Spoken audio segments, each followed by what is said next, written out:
नमस्कार. नंदकिशोर एज्युकेशनल या यूट्यूब चॅनलमध्ये मी आपलं सहर्ष स्वागत करत आहे. विशेषण बोधक पोटवाक्य भाग 2 मध्ये मी आपलं सहर्ष स्वागत करत आहे. The adjective clause. मागच्या व्हिडिओमध्ये आपण याबद्दल बरीच माहिती जाणून घेतली.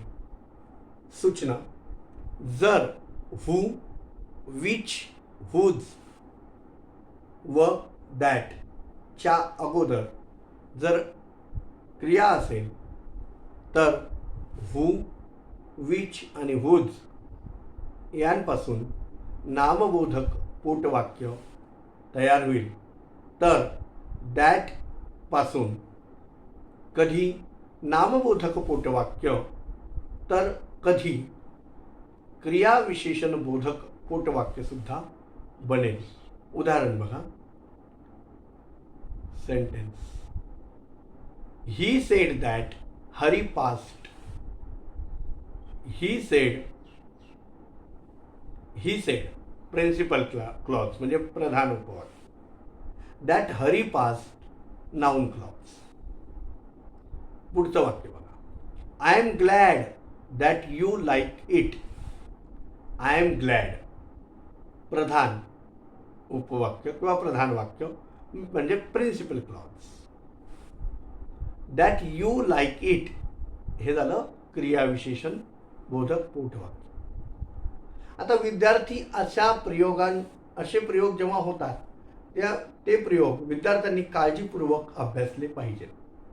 कधी कधी रिलेटिव्ह प्रोनाऊन म्हणजे संबंधी सर्वनाम किंवा रिलेटिव्ह ॲडव्हर्ब म्हणजे संबंधी क्रिया विशेषण लपलेलं असतं. जसं की this is the boy I know. आता इथे बघा, इथे काय हाईड केले बघा. Is equal to this is the boy into bracket whom I know. Whom हा शब्द फक्त ब्रॅकेटमध्ये आहे. आय नो म्हणजे हुम तिथे हाईड केलं होतं. पुढचं उदाहरण बघा.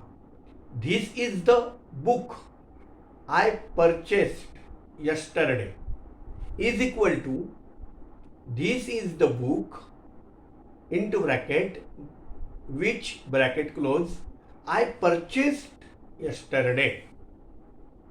The house I lived has fallen is equal to the house into bracket where bracket close I lived has fallen. विशेषण क्लॉज. पुढचा मुद्दा विशेषण क्लॉज म्हणजेच ॲडजेक्टिव्ह क्लॉज.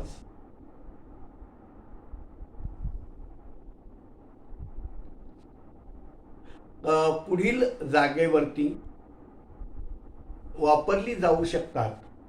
जसं विथ अ सब्जेक्ट म्हणून. आता विशेषण क्लॉज हे काय असतं तर हे वाक्याचा कर्ता म्हणून सुद्धा वापरलं जाऊ शकतं.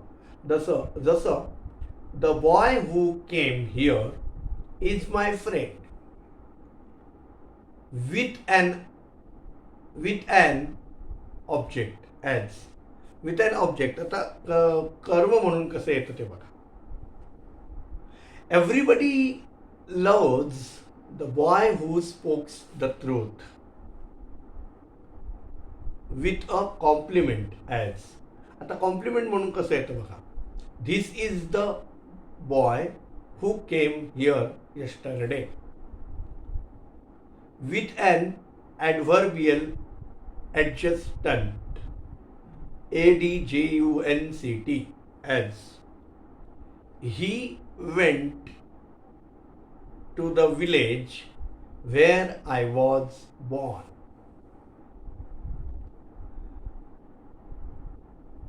आता विशेषण क्लॉज म्हणजे ॲडजेक्टिव्ह क्लॉज ओळखायचं कसं.